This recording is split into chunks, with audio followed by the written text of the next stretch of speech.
Assalamualaikum warahmatullahi wabarakatuh. Bapak-bapak, ibu-ibu, pada kesempatan hari ini saya sedikit berbagi ilmu melalui pengimbasan asesmen ketuntasan minimum yang disebut dengan AKM.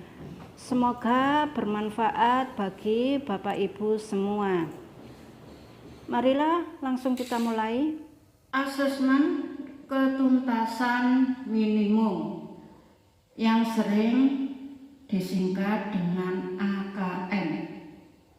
Belakangan ini kita sering mendengar istilah asesmen ketuntasan minimum atau yang disebut dengan AKM. Tentunya Bapak Ibu berpikir, apa sih AKM? Apa asesmen ketuntasan minimum yang sering kita dengar selama ini?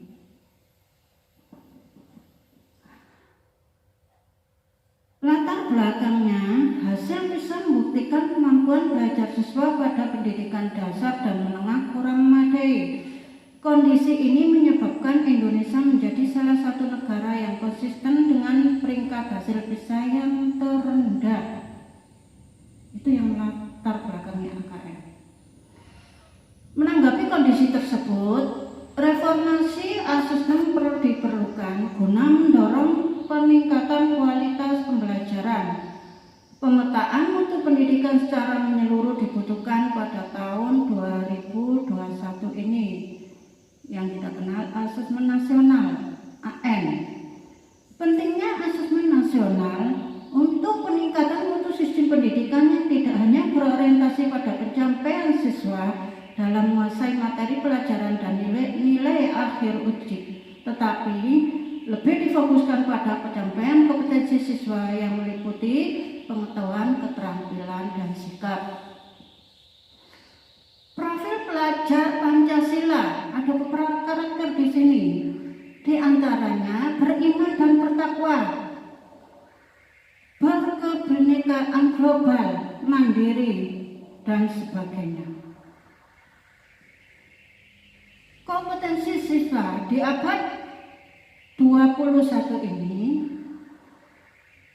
kompetensi siswa terukur melalui asesmen nasional yang berupa AKM, survei karakter, dan survei lingkungan belajar. Tujuan asesmen nasional, di antaranya asesmen nasional ini bertujuan untuk menunjukkan apa yang seharusnya menjadi tujuan utama sekolah, yakni pengembangan kompetensi dan karakter siswa. Manfaat asesmen nasional.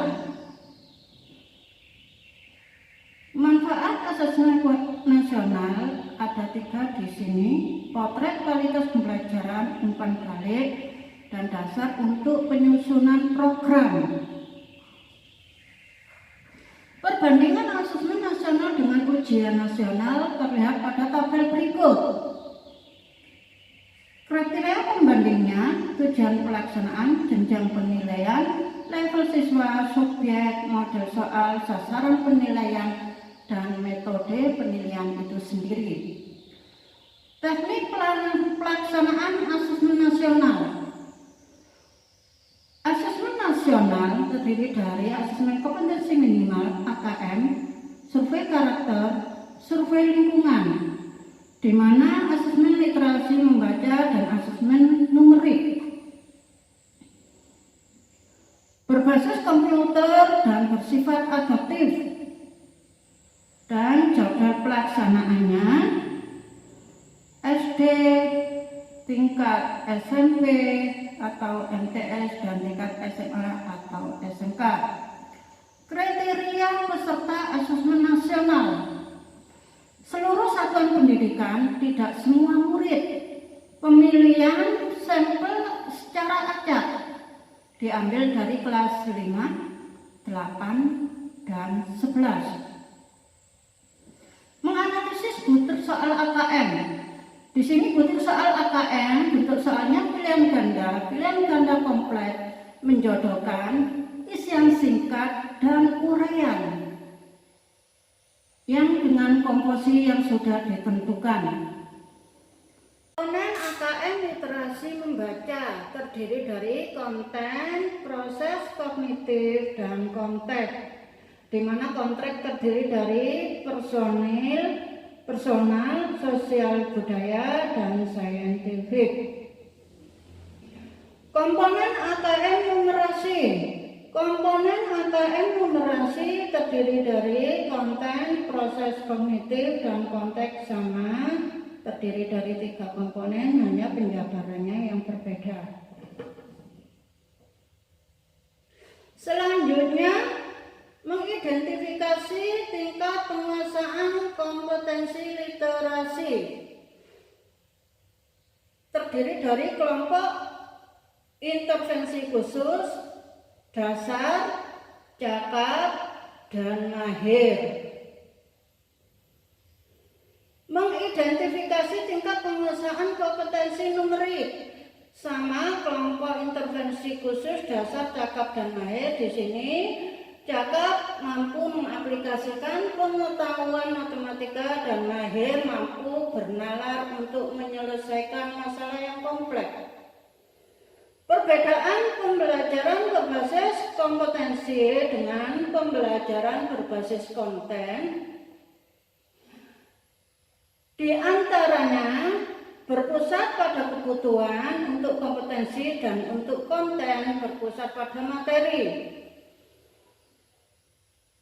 Identifikasi 4 kategori tingkat penguasaan kompetensi.